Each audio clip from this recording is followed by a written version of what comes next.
žmogumi, kuriam skambinate, nėra galimybės susisiekti. Labas, čia Gretos telefonas. Po signalo patys žinot, ką daryti. Bet supranti, kodėl aš negaliu suprasti, kodėl ar ne?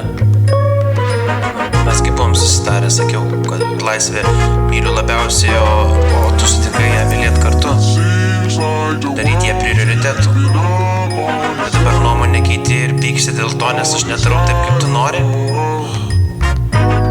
Nėra čia lengvas projektas, aš suprantu, bet pradžiai veikia, kodėl negali Greta veikti toliau.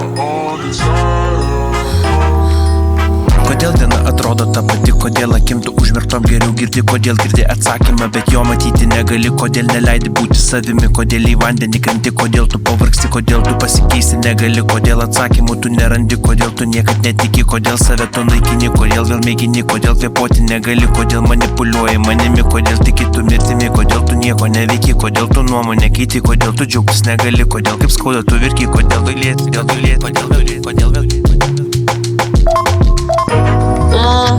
Pradžioje atrodė eksperimentas mylėti laisvę kartu, toks patrauklus, nebūti skaudintai dar syk. Mylėti laisvę, o ne vienas kitą, come on. Turiu pripažinti graži idilė, susisaugoti patiems nuo mūsų pačių. Suprantu. Bet tu mane privertei įsimylėti tave, tu mane šildai, tu mane apkabini, kai skauda. Tik su tavim jaučiuosi saugiai šitam apvaliam kosminiam laivė.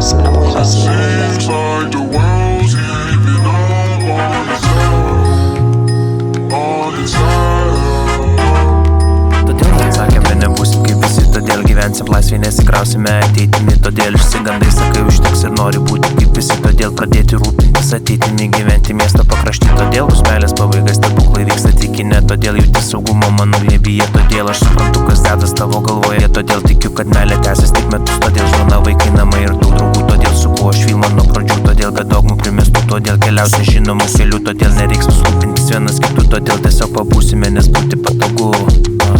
Nes būti patogu.